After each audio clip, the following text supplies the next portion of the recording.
Now, if you break any of these rules, you can't sit with us at lunch.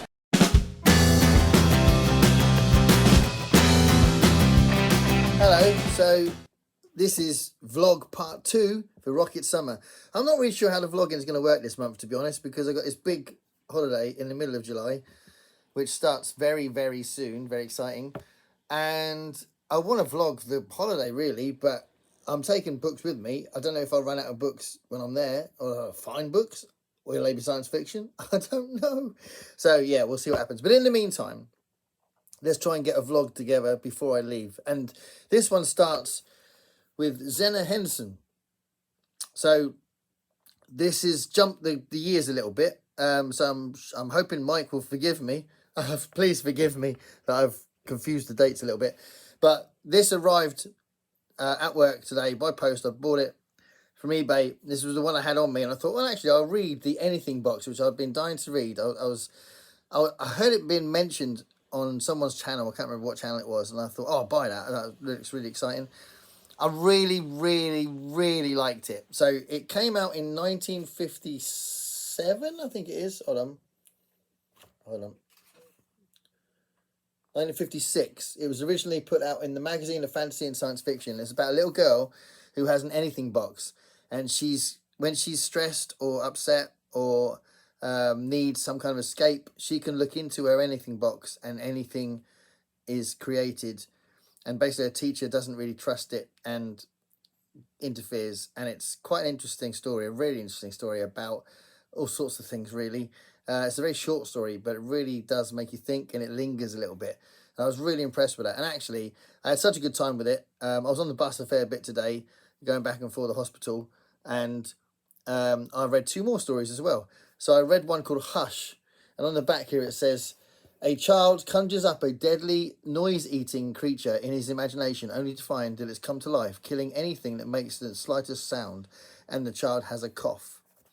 So this is about a child who's been looked after by the babysitter, and they play a game where they can create stuff, and then it all gets a bit sinister and nasty. It's really good. I really like that story as well, Hush. And that came out in 1953, and that was from the Beyond Fantasy Fiction collection. And then the other one I read a third one as well. I just really like loving this. The third one I read, which wasn't quite as good, is called Things, and that came out in 1960, and that was again appeared in the magazine of fantasy and science fiction. And this is one where Zena Henson replaced most nouns with a made-up word to make this sort of otherness being created, and it was kind of a warning about conflict and war, but it was a little bit more removed because of the language that was being created in the story. But it's really interesting. I think she's a really interesting author. So yeah, a nice way to begin the second vlog. Zena Henson, tell me if you've read the Anything box or Hush, which I was really impressed with. Really creepy story. Hello everyone. Well, for my next bit of reading for Rocket Summer, I thought I'd read something from this book, the 9th Annual SF Anthology, edited by Judith Merrill. So this is actually from 1963. So I am darting about the decades a little bit with the prompts, because the 60s is supposed to be the last week of July. But I'm kind of allowing myself to float a little bit around the prompts, partly because I'm pretty sure Mike wouldn't mind, but also because I don't know what I'm going to be reading in the middle of the month because of being on holiday. I figure I wouldn't, and also I have less 40s science fiction than I have other science fiction. I've got tons of 60s science fiction. I thought it made sense to just be a little loose on that. And also it's a bit more fun just picking out stuff quite quickly, going, oh, I'll give this a go. I'll give this a go. So that's what I'm doing with this. So Judith Merrill's very well-renowned author and editor. And yeah, one of the big important catalysts in early science fiction. So it's very cool to have this. It's a quite big anthology, really, considering what size you normally get with these SF anthologies.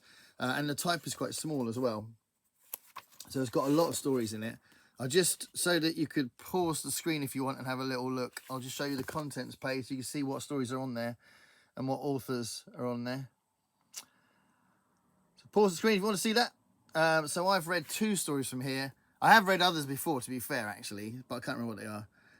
I can have a look, but I won't. Don't think I'll have a look. No, that's going to be a whole another thing. I should have looked at that in advance. But I looked at 2 stories I hadn't read for this Rocket Summer. One of them was called Papa Needs Shorts by Walt and Lee Richmond. And as I said, this is all from 1963. And then the other story I read was called Double Standard by Frederick Brown. So my first Frederick Brown story I've ever read. And Papa Needs Shorts by Walt and Lee Richmond. Very short story, quite a quirky story. Not particularly science fiction, I'd say. It's quite a domestic story. And it all revolves around this little boy and the way he misunderstands what they're saying when they're talking about shorts. Because they're talking about trouser shorts. Well, his older brother's talking about electrical shorts. He keeps hearing that his Papa needs shorts, and he's learning how to create an electrical short from his brother, and basically gets all confused and inadvertently saves his dad's life at the end of the story.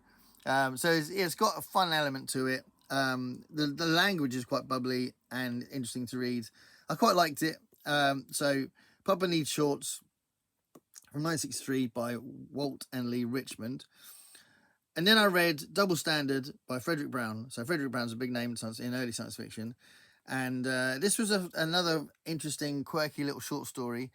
It's kind of an alien eye view of 1960s culture.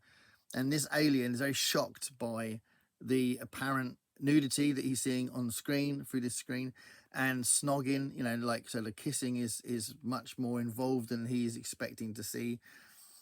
And those kind of changes were happening in the early 60s. It's interesting that this story is kind of highlighting that from an alien point of view. And it could be that Frederick Brown's trying to comment on how some people may have been alienated from popular culture from these changes that were happening in the 60s. So yeah, it's an interesting little quirky, short 8-page kind of story, basically ranting about these changes, these cultural norms being changed. So yeah, a very interesting second story I've read in that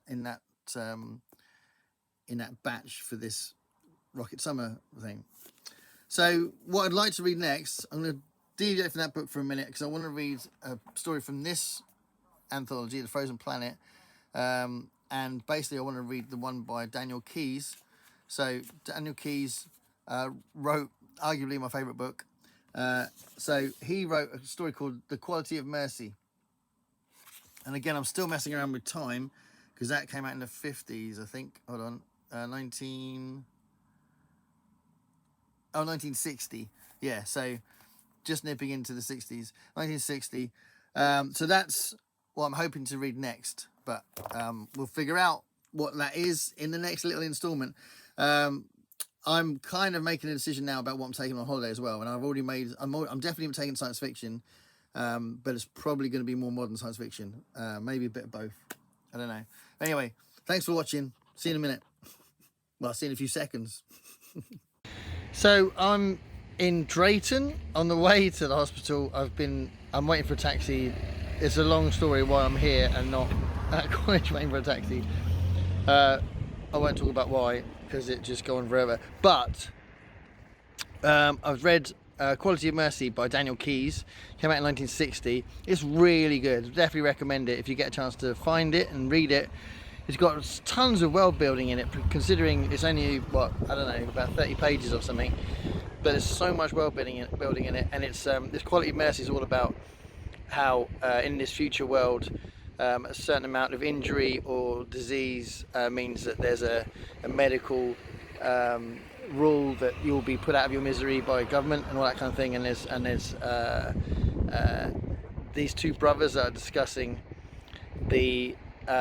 what they should do about the corporation that's in charge of all that sort of stuff. It's really, really cool. And the ending's really good. Quality of Mercy by Daniel Keyes, the man who wrote Flowers for Algernon. So, I was rudely interrupted by my taxi appearing. So yeah, I want to keep talking about this.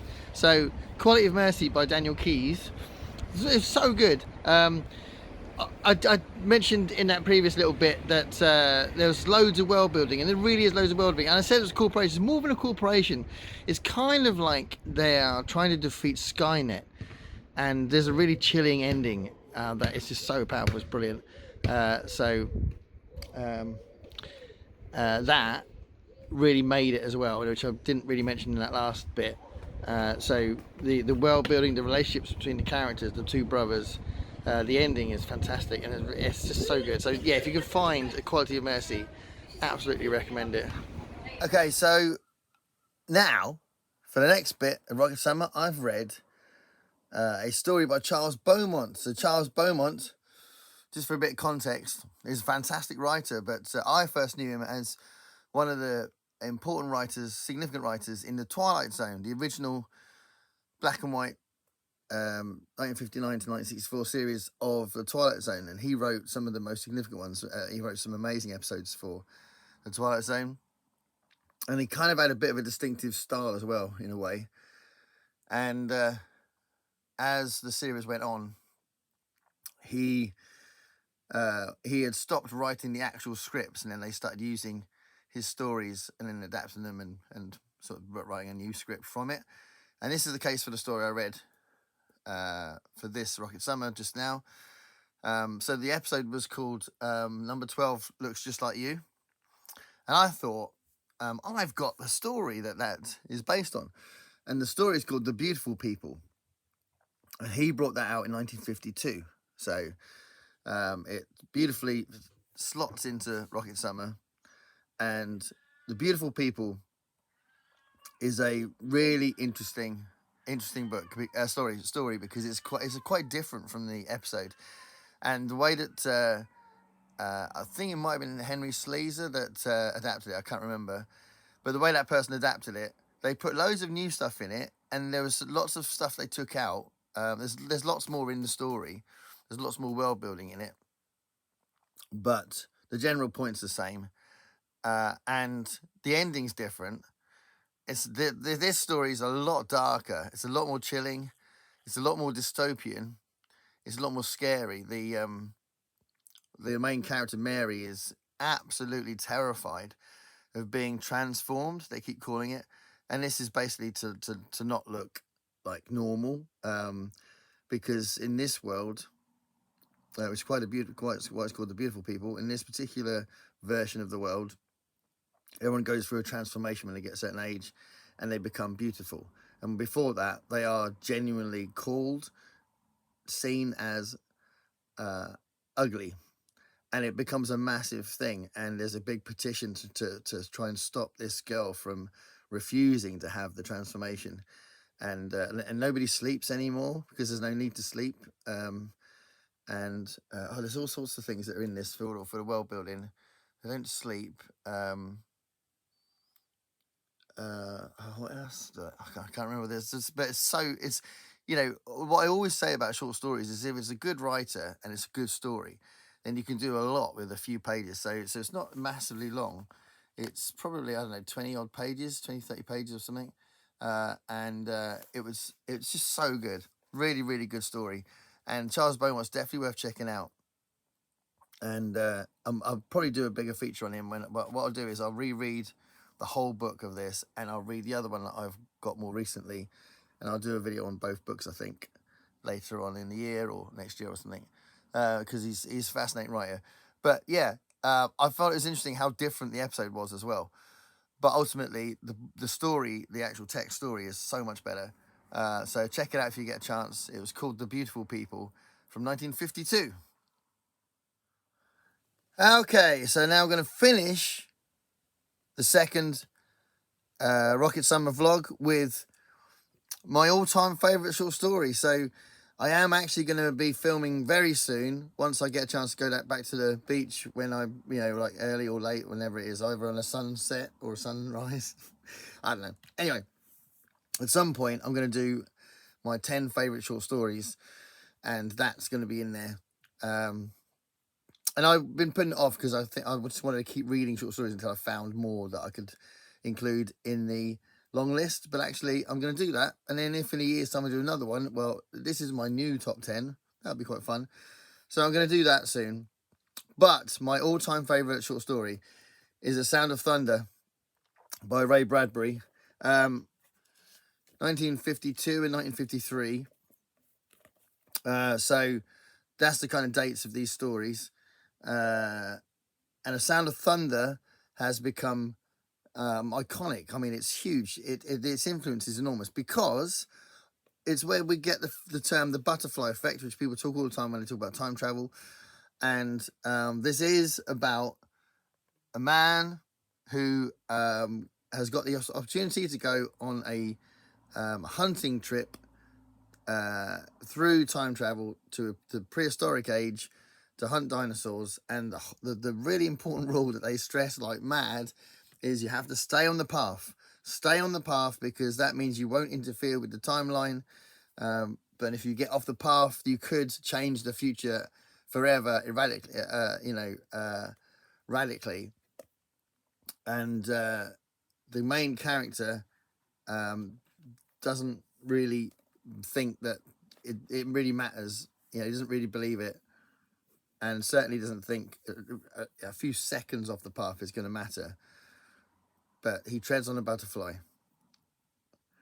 That's the one thing. The one thing he does is he treads on a butterfly, and that killing of the butterfly has a knock-on effect through the years, to the point where when they go back to the future, their entire world is completely different. The language is different, and all sorts of things. And because there's a sign that has got a completely different language in it, and it's got a very chilling ending. It's just an incredible story. And obviously over the years there's been lots of versions of that, and now people would go back and try and change it again. And I just said going back to the future, and obviously Back to the Future Part 2 is him going back and forth. So there's loads of versions of Martin McFly, which I love.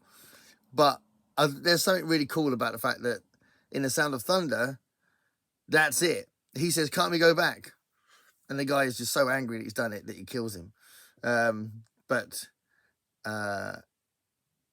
There's no sense that they're going to go and fix it. It's just this guy has completely changed the future by killing a butterfly. Absolutely fantastic. I love The Sound of Thunder. It's so brilliant.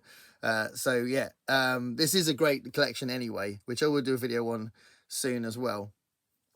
It's part of my Ray Bradbury deep dive, but it also beautifully fits into Rocket Summer. And as you probably know, the term Rocket Summer that Michael K. Vaughan came up with is from Ray Bradbury, because it's from the Martian Chronicles, or the Silver Locust. It's quite nice. I'm finishing the second vlog with my favourite story by arguably my favourite writer, who is where the phrase comes from, Rocket Summer. And there we are. Thanks for watching. There'll be something at the end of the month about Rocket Summer as well. But in the meantime, thank you for watching. Stay curious, everybody.